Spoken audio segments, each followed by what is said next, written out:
and I want to acknowledge your point.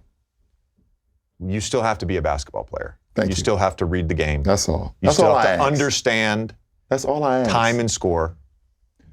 So there's a time and place where analytics should be like, get the fuck out. Yeah.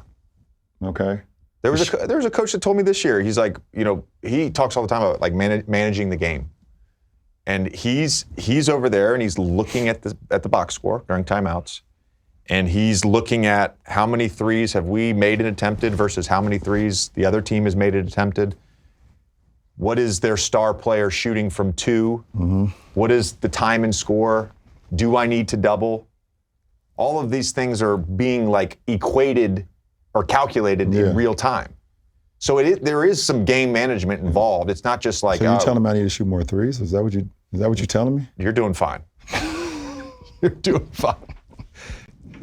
But I would say this, LeBron, you guys, your offense for the first part of the season was not a good offense. No, we couldn't shoot.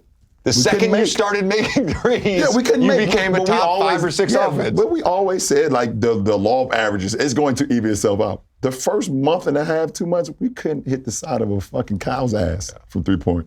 We couldn't. So, but like you just said, we're 29th in 3 points attempted, but people are complaining while we're top 5 in free throw attempts because that's what we do. I think there's every team you have to coach differently. Every team based on personnel. Yeah, for sure. Right. Absolutely. The fact that all of a sudden D'Lo became a high volume, high efficiency 3-point shooter halfway through a season, started back in January. Yeah. That adds value to the offense. Yeah, for sure. Your free throw thing, by the way, I'm not going to get into the discourse right now about the foul thing. But there are certain teams that foul more than others, and there are certain teams that put pressure on the rim more than others. Yeah, for sure. And if you can not foul and you can get to the free throw line, that creates an advantage. In the same way that making and taking more threes versus making and taking less threes creates an advantage. Well, I mean, Mike D'Antoni was on to something. He knew before this shit even got cracking like it is now.